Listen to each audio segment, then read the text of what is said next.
Welcome to Immediate Review, where we see a movie in theaters and then review it immediately in my car. We just saw Tenet! Holy shit, it feels good to say that again. Yes. Oh, fuck. We just rented our own private screening so we could get away from all the mouth breathers and be in a stress-free environment. So we're going to start off with no spoilers, and we'll put up a flashy thing when we're going to get into spoilers.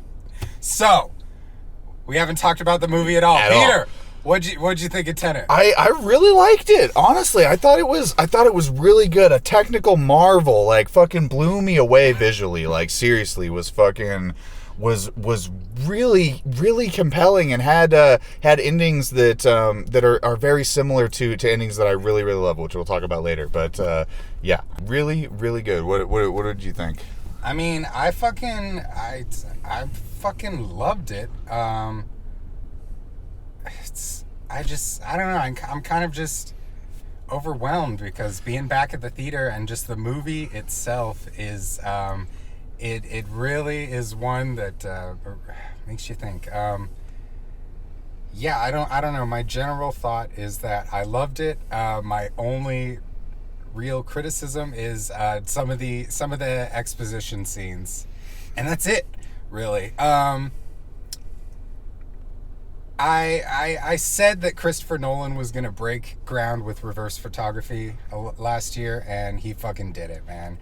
This movie, you know, we obviously expect crazy, awesome sequences in reverse, which happened, but this movie, throughout its entire runtime, does the most mundane things backwards, where, like, characters will pick up things, and you can totally tell that it's backwards. Like, almost every shot where they're doing something simple, it's backwards. And it's just fascinating to watch. The music's fucking incredible. Yeah, the music, the way that they'll have like backwards notes and stuff playing forwards in the music, like when they're doing backwards reverse stuff. And yeah, I really like how they presented the reverse time stuff, because I thought that it was gonna be just like, you know, like he says Tenet and activates the superpower that lets time go backwards, and like, you know, I just thought it was gonna be, you know, like a Shazam power or something, just like Tenet! And then, but no, it was done really well, and they kind of present it as like, you know, the things that you wouldn't think could go backwards, and the rules aren't exactly 100% clear, and it makes you think about the movie and what's going on, and you're constantly thinking like, okay, who's moving forward, who's moving backwards, what is going on, like, and trying to piece it all together. And I honestly didn't have a difficult time with that for the most part. Yeah, go on. Yeah, I didn't really either, but it's always interesting to think like, okay, this person's moving backwards, but they have the ability to turn themselves forwards at certain points, and then how does that during the hallway fight especially? It's constant mix between forwards and backwards. Yeah, I just it's really interesting too, because they you can tell that a lot of the stuff that they like some of the stuff like that they would do in reverse that are like actually reverse, you know, where like birds are flying backwards and stuff. They have the actors like actually do stuff backwards too with that, so that like it looks like they're moving forwards through it, but like they're moving backwards while everything else is moving forwards, but it's all backwards. So it's like, it's hard to wrap your head around, but at the same time it makes sense. And the way that they use that in like, they have this handheld sequence where it's careful. Like these are like, well, I don't think it's a spoiler to just talk about how they specific sequences and plots. I think are a spoiler. Like, this is just general. Like, yeah, I'm ready. I can't talk about anything else without spoiling things. Yeah, like, no, I know. So yeah, Tenet, awesome movie. Yeah, if you want to wait at home, do it. Yeah. All right, so spoiler time. The first spoiler has to be inversion, and yeah, like the concept of inversion. That's what I was trying to stay away from. But yeah, so Explain to us, Peter. Okay, so basically, how I would explain it to someone who doesn't necessarily understand is think about the Prisoner of Azkaban. Right? So we I have, did think about that we have when Hermione and Harry use the time turner and they go back in time, they experience time in the same way that they did earlier, but now they're kind of they have more information and they're kind of moving pieces and kind of trying to change the reality, and then when they end up back at the same point, they kind of come back together. So that is not how Tenet works. Tenet is backwards. Yeah. So instead of teleporting yourself back to point A, you travel to a point and then you travel back from that point after entering these like turny boxes. And if you touch if your molecules touch your molecules, then you die. Oh yeah, something like that's that. classic. There's a lot of like kind of convoluted. If you do this, you die type thing, and it's kind of just like accept it.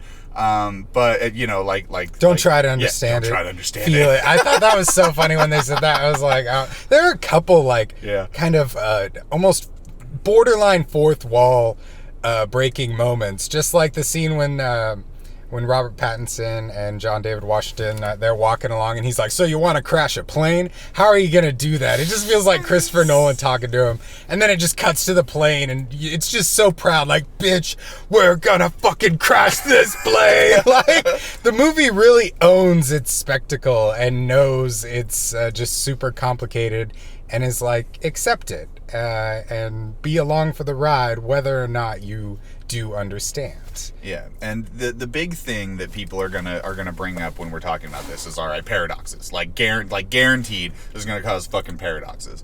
And the way that they ground it without paradoxes is basically that everything that happens has already happened, basically. Like when we're traveling through our very first time, everything that happens in that situation happens, and we start running into these like sequences, basically, because it doesn't happen throughout the whole movie. The inversion moments, like there are like 4 major moments of inversion where action is happening, and some of them happen twice because you experience them twice based on the different perspectives, because you're watching it forward in time and then you're watching the inverted person.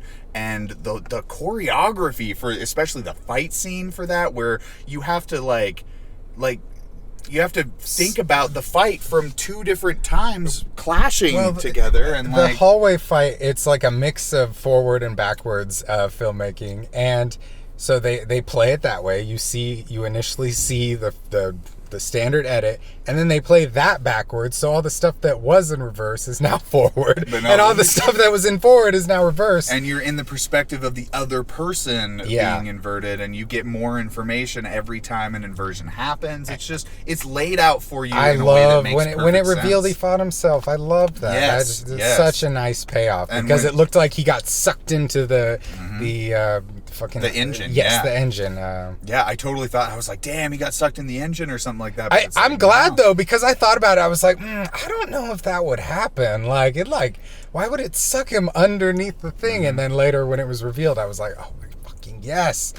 Yep. And yeah, that's what I really liked about it, was that they essentially go through time with a problem and then go back in time and solve the problem once they have all of the information. Yeah. And I really liked that, and it kind of climaxes into this like epic battle at the end, which I for me personally, it kind of lacked a lot of like tension and stuff, because I knew that things were going forwards and things were going backwards, and that the fact that they were all alive meant that time hadn't ended, because the movie, like, you know what I mean? Like, if time ends, then time ends. It's like there wouldn't be a movie Tenet. It would just it'd be over. And so you kind of knew that they were going to do what they were going to do, but they kind of hit you with like a Doctor Who kind of Weeping Angels type thing, where it's like, oh yeah, I thought of that. Yeah, I'm the veteran, but you actually hired me, and your future's in the past. And Nolan's got to be a Who fan, because Person A was pointing out a bunch of connections in Interstellar as well. So, but yeah, it definitely seems like that, and that's like what I thought of, because that's like the ending of the Weeping Angels thing, is like he gets the information from someone that he gave the information to in his future, and it's all tell, like So- someone's ending of the story is someone's beginning, and they did that in this, and I like that. So let's go over all the four major like inversion set pieces again. We already talked about the hallway scene enough, I think, but because I really believe this movie's strengths are its visuals, technical aspects overall. Oh yeah, for sure. What else? The car chase sequence. Okay, yeah. Car chase is really cool because like you're like, this is like one of the first big ones that hits you where like it's like the hallway scene happens first, but this one is like one that's kind of sprung on you, where you get a little bit where like you see the bullet in the mirror and you're like, okay, like some inversion's gonna happen and whatnot, and then like you just see this fucking like backwards moving car just like fucking swerving. I know that. I was like, waiting for it. I was like, yeah, oh, I'm so glad they did that. What the fuck is going on? This is crazy. And then like you see fucking Kenneth I don't know how to say it. Brenna, like in the mask, and it's just like, what the fuck is going on? Because they haven't explained any of this to you yet. Yep. And I really love how Nolan does that. Like, I thought, because I thought that the exposition at the beginning was good in this, in a way that it didn't explain too much and kind of just showed it to you. I thought the writing itself was good. Like, it wasn't like laughable, but I thought our lead actor, it's just, he wasn't as good as delivering exposition. When he would have like natural conversations with people, he was fantastic. He was great in all the backward stuff, but anytime he had to deliver exposition, it was a little stiff. There were definitely, there were a lot of scenes where I just thought he like should have done another take on that. I don't know. It's like, it just, but it wasn't laughable. Like there were no times where I was giggling at the exposition. But yeah, there were a couple lines that I thought were funny here and there. Like the don't try to understand it, stuff like that. But it's like, because it's like, come on, Christopher Nolan. Like, I'm obviously gonna be spending the whole fucking movie trying to understand it. Like, come on. He doesn't know that. Okay, what are the other sequences? When they have to go up the building, that was a pretty good one. How they drop down. Yeah. And when they play it in reverse, it looks like they're just getting shot up. The war fucking battle, like at the end, is like the big one that they're trying to kind of build up. My favorite shot, I wish it lingered a little longer, but it was like a wide shot looking down, and you could see both battalions, and like one was moving backwards and the other was going forward. Yeah, when I looked at it, I was just like, holy fucking shit, Christopher Nolan, you were so crazy. Like, because that some of those people are running forwards and the other ones are running backwards. He didn't do any composite shots, which is absolutely crazy. All the CGI was stuff like the bullet holes, I think.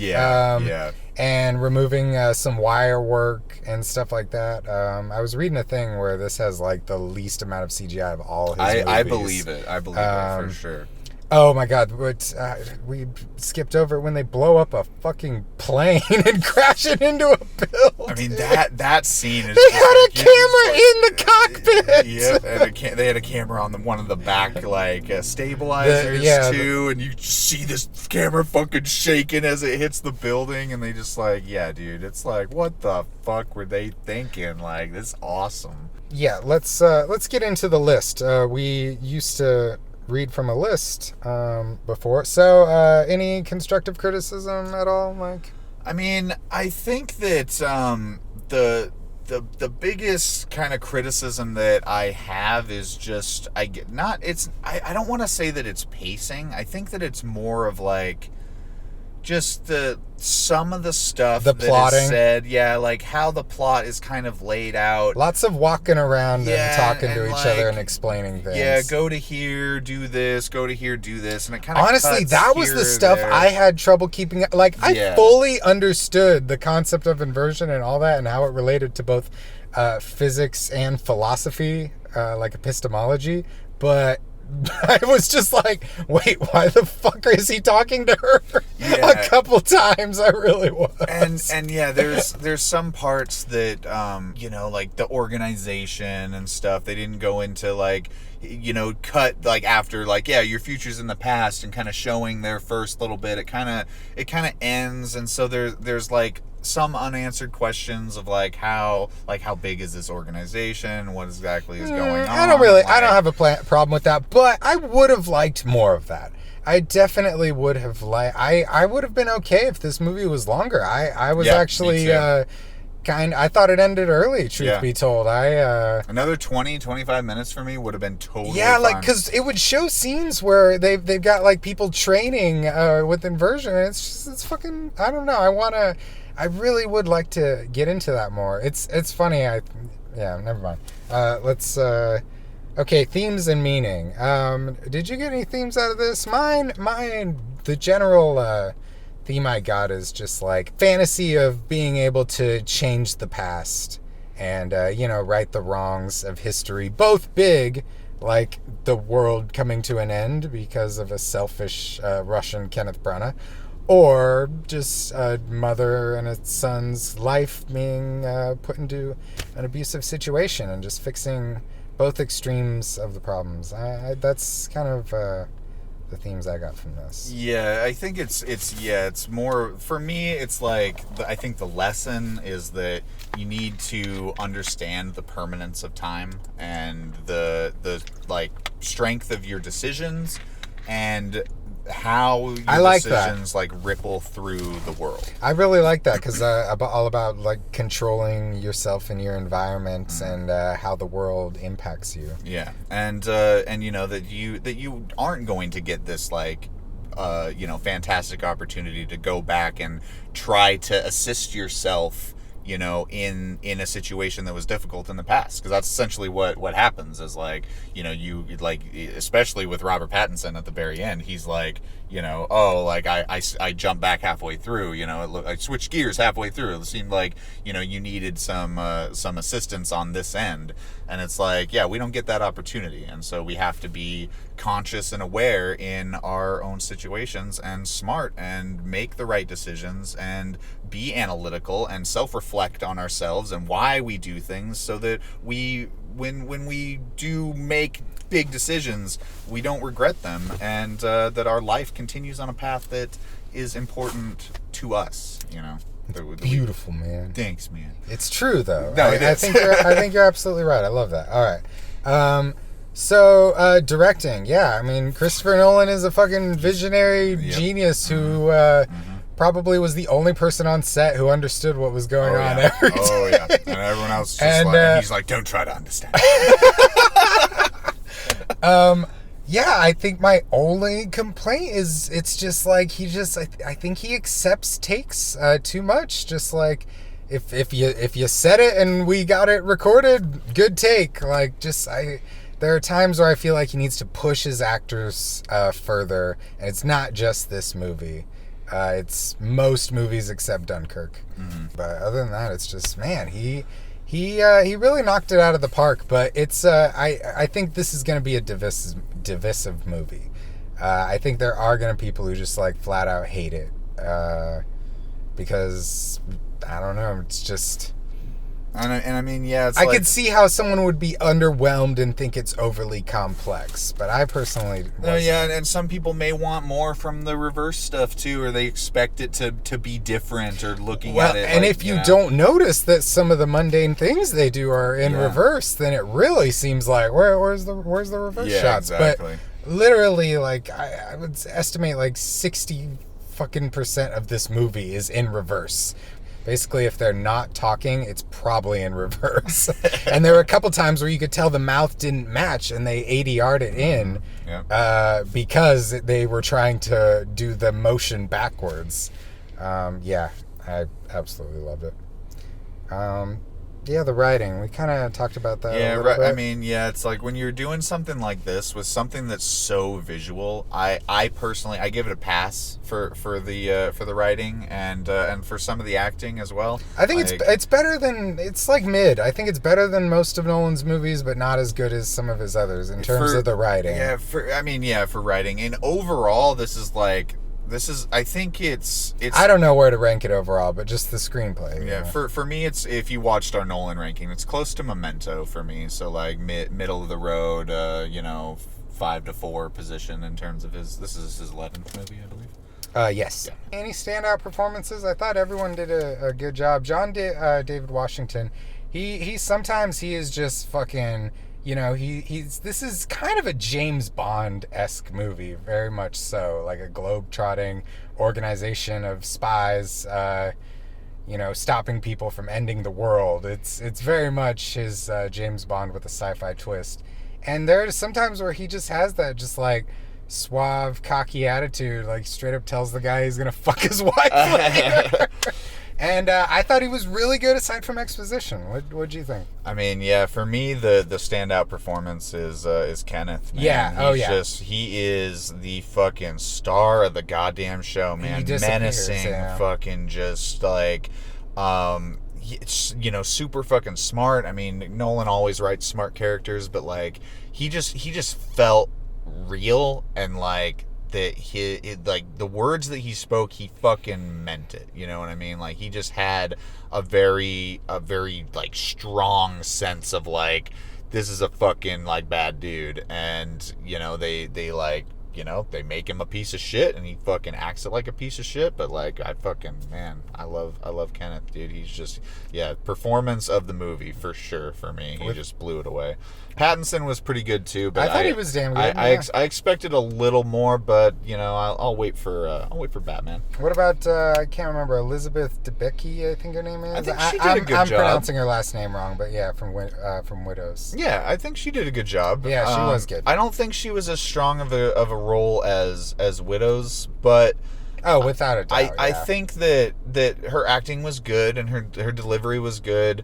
I just think her character was kind of just used, like, I don't know. It's hard to explain, but she's kind of brushed to the side a little bit as just kind of the damsel in distress, and she gets her moment at the end where she's like, I can't, go along with this. I did think they wrapped it around. Like she got her revenge. Like she killed the guy, and like I did feel the emotional connection. And when she finally dived off, and she was earlier, it was like, I wish I could be here. Like I did think they brought it around, but in the scene when he's like trying to save her from the car, I was like, oh no, what is he doing? Come on, man, you just met her. Why are you trying to save her? Like, that was heavy damsel in distress. But in the end, they brought it for me. Yeah, I really think so. And part of that criticism for me, I think, comes from just that I think it would have benefited from another like 20-25 minutes. Yeah. Just a little bit more to kind of dive into like her resolve, and really just like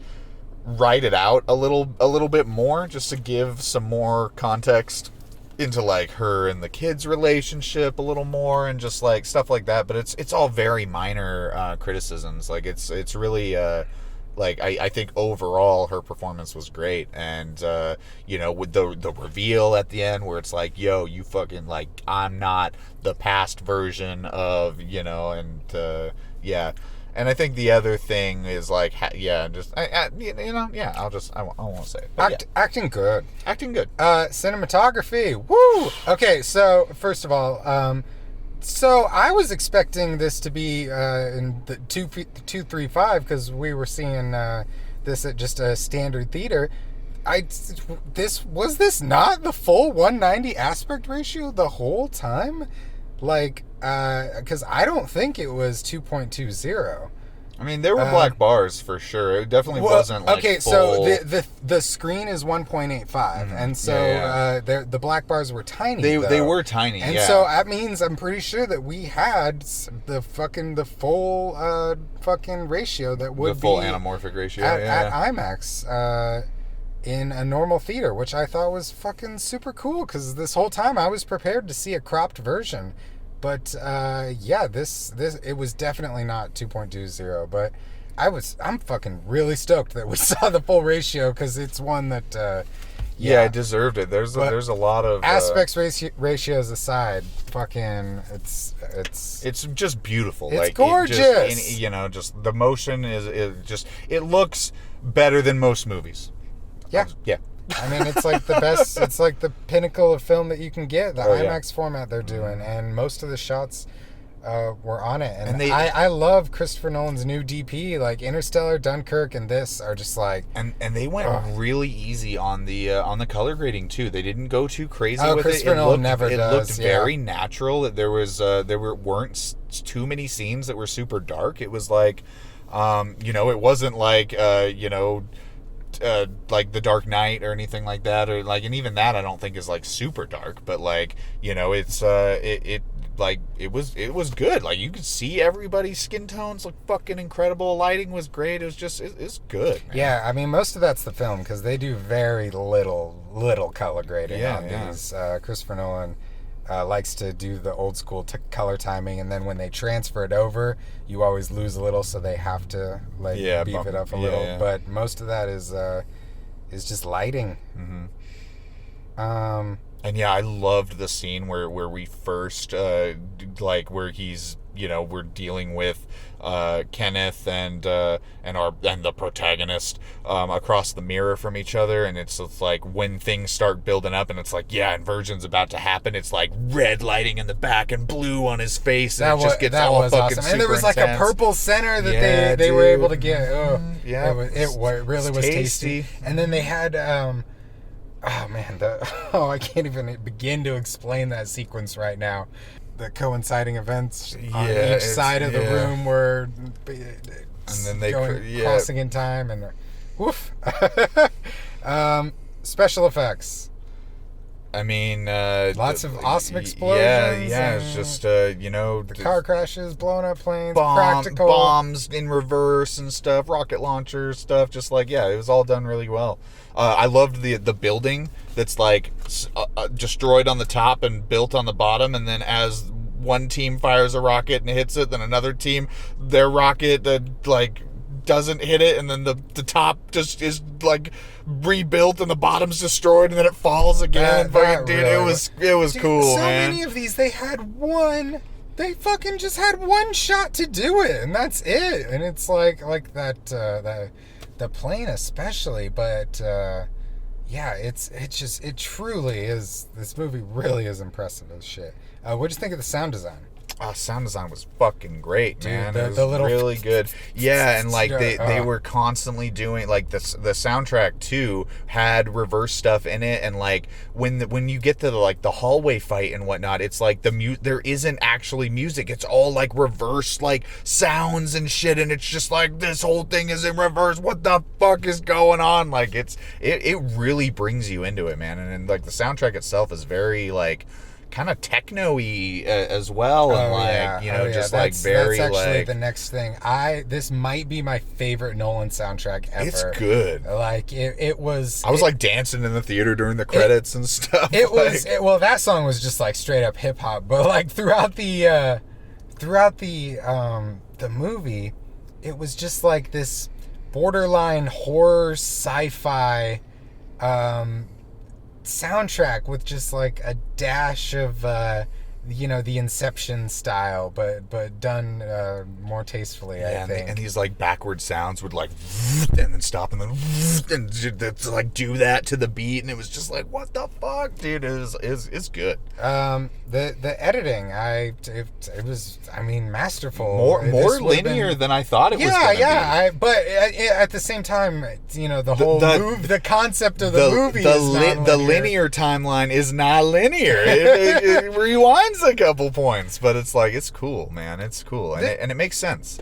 Yeah, they knocked it out of the park with the cuts, especially in the hallway fight. I think that might be the most impressive sequence for me, just in terms of how the choreography is. Like there's a reason they only did one big C choreography fight. The other thing I was most impressed with, side tangent, is the shot where they've got her body on a gurney and they're pushing it through the crowd that's going backwards. Yep. While the plane's destroyed, because they had to fucking hurry up and do that because they crashed the plane. And just thinking about it from a filmmaking perspective, they then just have to like hurry up and get that shot. Like it must have been just one massive take, and they just had cameras everywhere.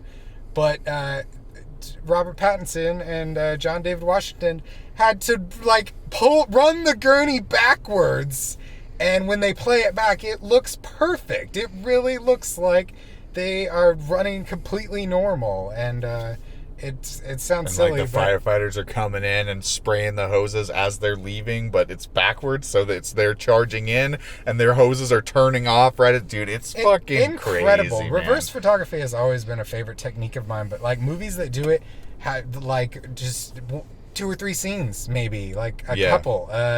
It's never to this extent, and it really is monumental what he's done. And just like Memento, he built a plot around the editing technique that he's using to immerse you in this world. And I don't think anyone's going to be able to do anything like this again. But yeah, the set design was pretty fantastic. The battleground at the end was a little, I don't know, it was just a little. There was nothing really inspiring about the layout of. And they didn't make battle. the location important to the story either. It's kind of just like, this Yeah. is where this is happening. This is where the Yeah. bomb is, or whatever. Everything else was, fantastic. Nothing too fantastical like a lot of his movies, but I did like one scene where he meets Michael Caine, and he's like, he's just like, for someone playing off as a billionaire, this brand of suit will not do. And he's just like, well, I thought I was playing it off like I'm on a budget. And he's just like, no, fix your clothing, and then the world comes next, or something like that.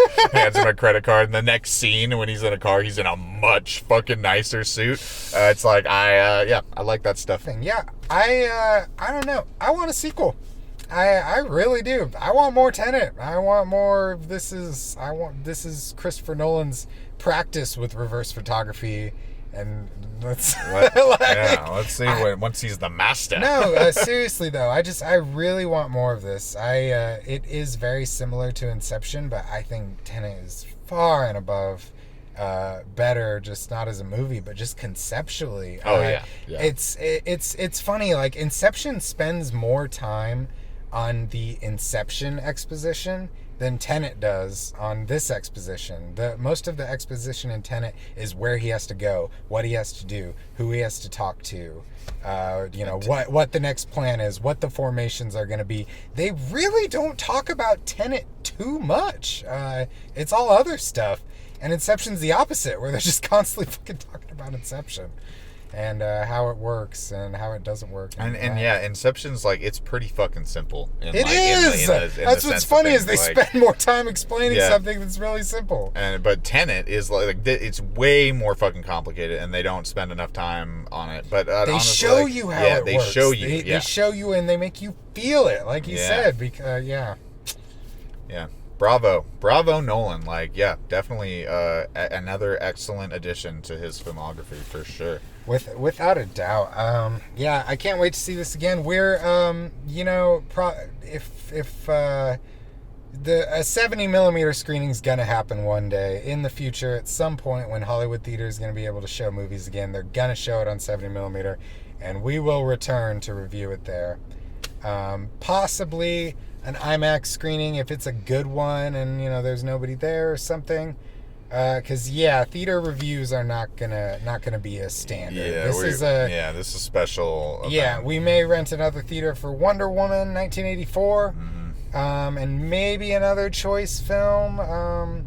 But until things like start actually getting better around where we live specifically, we're gonna, like, especially with our jobs, like, we can't risk it. Yeah, we live in a tourist town, and there are people coming in from all over on a holiday weekend. Anyways, Tenet. Yeah, did you guys see this movie? Like, let us know what you thought of it. Let us know where it ranks in your Nolan ranking. If you want to add that into, check out our Nolan ranking. And anything else you gotta say? Tenet!